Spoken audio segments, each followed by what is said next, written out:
पूरे देश के अंदर 11 करोड़ आदिवासी है, लेकिन जितने आदिवासी हैं उतने संगठन बना चुके हैं, जितने आदिवासी हैं इतने झंडे चोली लेके घूम रहे हैं। यदि सारे लोग एक जाजम पर आएंगे तो जरूर अपने सपने साकार होंगे। मैं उन पुरखों को भी याद करूंगा जिन्होंने अलग भील प्रदेश की मांग रखी थी। आज ये लड़ाई फिर से शुरू हुई, हक अधिकार की लड़ाई है, जिसके अंदर सदियों पहले हमारे पुरखे, जिनके इतिहास को हमें जानने की जरूरत है कि ये पुरखे जो अंग्रेजों, राजा रजवाड़ों और सामंतवादी सोच के खिलाफ भी लड़े थे और ऐसे लड़े थे जिनकी बदौलत हमें कई सारे अधिकार मिले थे। और आज उस लड़ाई को आगे लाने के लिए ये जो पीढ़ी है वो आगे आई है। भील प्रदेश की मांग कोई नई मांग नहीं है। 1818 से पहले भी मानगढ़ की पहाड़ी के अंदर गुरु गोविंद महाराज के नेतृत्व में लाखों लोग इकट्ठे हुए थे और भजनों के माध्यम से जन जागरण करते थे और उसके माध्यम से हमारे लोगों को इकट्ठा करके अलग भील प्रदेश की मांग रखी गई थी। मैंने राजस्थान की विधानसभा के अंदर पिछली बार जब सत्र चला था तब कहा था, पत्र तो नहीं लिख पाया था, लेकिन राजस्थान की सरकार के अंदर भजन लाल जी मुख्यमंत्री के सामने आंखों से आंखें मिला के कहा था कि आदिवासी मेरा धर्म है, जोहार मेरा अभिवादन है, प्रगति मेरी पूजा है, तीर कमान मेरी पहचान है, अम्बेडकर बिरसा मेरा स्वाभिमान है और भील प्रदेश मेरा अधिकार है और ये अधिकार हम न करेंगे। यह बात राजस्थान की विधानसभा के अंदर कही थी। और उसके बाद में मैं मानता हूं कि तमाम गांव गांव गली गली मोहल्ले में जब दक्षिणी राजस्थान के अंदर जन जागरण शुरू हुआ तो एक ही नारा गूंज उठा कि भील प्रदेश चाहिए। और धीरे धीरे मध्य प्रदेश के अंदर जयस नाम का एक तूफान पैदा हुआ और जयस के अंदर ऐसे कई क्रांतिकारी लीडर हुए जो समाज को एक करने का काम कर रहे थे। लेकिन बाद में मुझे लगा कि जब जयस उफान पे आया, एक था दिखाने की जरूरत हुई, तब जयस के अंदर कई ऐसे सामाजिक लीडर थे जो अलग अलग वर्चस्व की लड़ाई में बढ़ते गए।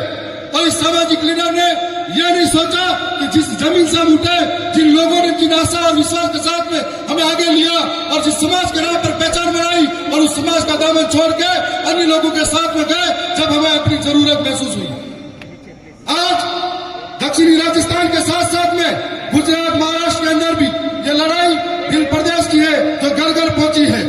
और दक्षिणी राजस्थान एक आईना है जिसको देखकर आज पूरे देश के आदिवासी एकजुट होने का कार्य कर रहे हैं। मैं मानता हूं कि दक्षिणी राजस्थान के अंदर आज राजस्थान की विधानसभा में हम 4 भाई गए हैं और दिल्ली के अंदर हमारा 1 भाई गया है, लेकिन कभी भी आदिवासियों की समस्या को लेकर हो, आदिवासियों की बात को लेकर है, हम कभी पीछे नहीं हटे। हमारे पुरखों की अधूरी इच्छा थी, उसके लिए हम लड़े हैं और हमें मालूम है कि जिन पुरखों की अधूरी इच्छा की वजह से हम लोग हमारे कर्तव्य निभाते हुए इस समाज का सर्टिफिकेट बनवा गए। मैं ये मानता हूं, आपके बीच में बात भी रखना चाहूंगा कि आखिर भील प्रदेश क्यों जरूरी है। भील प्रदेश इसलिए जरूरी है कि 5वीं अनुसूची इलाके में आज तक लागू नहीं हुई और लागू हो जाए। भील प्रदेश इसलिए जरूरी है कि कोई हमारे सिर पे आकर मुद्दा नहीं। भील प्रदेश इसलिए जरूरी है कोई हमको घसीट के मारा नहीं। भील प्रदेश इसलिए जरूरी है कोई हमारी बहन बेटी को जिंदा डपराए नहीं। भील प्रदेश इसलिए जरूरी है कि कार्तिक भील जैसे को मारा नहीं। भील प्रदेश इसलिए जरूरी है कोई मटके से पानी छूने से मारा नहीं। भील प्रदेश इसलिए जरूरी है कोई हमारे पुरखों की विरासत जल जंगल जमीन को छीने नहीं। इसलिए भील प्रदेश जरूरी है। और आज से पहले 1818 से पहले इस इलाके के अंदर अरावली की पहाड़ियां है, या इन चारों जगह पे आदिवासियों ने कभी प्रकृति का नुकसान नहीं पहुंचाया, न ही आदिवासी ने जंगलों को खनन के लिए काटा था। और आज सरकार ऐसे ऐसे कानून ला रही है जो वन विभाग के अंदर हमारे आदिवासी वर्षों से इस जमीन पर रह रहे थे। ये वन विभाग के कानून बाद में आए, उससे पहले रह रहे थे। सरकार उनको बेघर करने का काम कर रही है, लेकिन खनन के नाम पर, कभी विकास के नाम पर आदिवासियों को विस्थापित करने का काम कर रहे हैं। और कभी कभी जब हक की बात करते हैं तो नक्सलवादी कहकर उन्हें मारा जाता है। जिस तरह के मध्य प्रदेश के अंदर बेघर जनजाति को, आदिवासियों को मारा जा रहा है। तो यदि हमारा भील प्रदेश होगा, हम लोग सुरक्षित होंगे, हमारा अधिकार बचा पाएंगे। और भील प्रदेश तब बढ़ेगा जब हर एक घर घर में बिरसा मुंडा पैदा होगा, हर एक घर घर में कालीबाई कलशुआ पैदा होगी, ये विचार जिंदा होंगे, ये विचार पैदा होंगे, तब भील प्रदेश जरूर बढ़ेगा। और मैं मानता हूं इस लड़ाई के अंदर अब बहुत सारे साथी नए जुड़ते जा रहे हैं और राजस्थान के अंदर हो, भोपाल के अंदर हो, या गुजरात के गांधीनगर हो, या महाराष्ट्र के मुंबई में हो, जब तक हमारी विचारधारा के लोग उस सदन के अंदर पहुंचेंगे, टेबल बजा के सरकार की आंखों में आके डालकर बोलेंगे कि हमें बिल प्रदेश चाहिए, तो जरूर बिल प्रदेश बनेगा। और ये जरूरत है समय के साथ में। पहले भी कई राज्य बने हैं, कोई भाषा के आधार पर भी बने हैं, कोई क्षेत्र के आधार पर भी बने हैं, कोई बोली के आधार पर भी बने हैं। तो इस प्रकार से बिल प्रदेश की हमारी पुरखों की मांग है, उस विरासत को हमें लेना होगा। हमारे पुरखों ने बलिदान दिया है, संघर्ष किया है। तो आज भाषा के आधार पर वो मैंने एक और बात, इधर भी चिट्ठी आ गई है, राजस्थान की विधानसभा में भी 2 मिनट करके बैठा दिया जाता है। तो मैं ये कहना चाहूंगा कि आने वाले समय में हम और मजबूती से लड़ेंगे।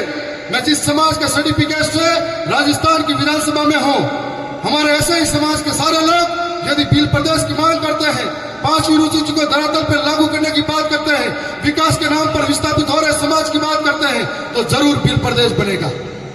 मैं ऐसी आशा और विश्वास के साथ में उम्मीद करता हूं कि भोपाल की जो विधानसभा है, गुजरात की विधानसभा है और मध्य प्रदेश, महाराष्ट्र की विधानसभा में है, जो लोग जिनका जमीन मर चुका है, वो लोग इस सर्टिफिकेट समाज के लगाकर वहां गए हैं, वो भी अगर बिल प्रदेश की बात करते हैं तो आने वाले समय में वो भी सुरक्षित हो पाएंगे, नहीं तो वो भी एक दिन मारे जाएंगे। क्योंकि हमें हमेशा हमारे लोगों द्वारा लड़वाया गया, कंटे मामा, पिस्सा मुंडा और ऐसे कई तमाम योद्धा हुए जिनको हमेशा अपने ही लोगों के द्वारा षड्यंत्र करवाया गया, आपस में लड़वाया गया। इसलिए हमें हमारे समाज के लिए जब भी जाजम की बात है तो बिखरना नहीं है। और आज पूरे देश के अंदर 11 करोड़ आदिवासी है, लेकिन जितने आदिवासी हैं उतने संगठन बना चुके हैं, जितने आदिवासी हैं इतने झंडे चोली लेके घूम रहे हैं। यदि सारे लोग एक जाजम पर आएंगे तो जरूर अपने सपने साकार होंगे।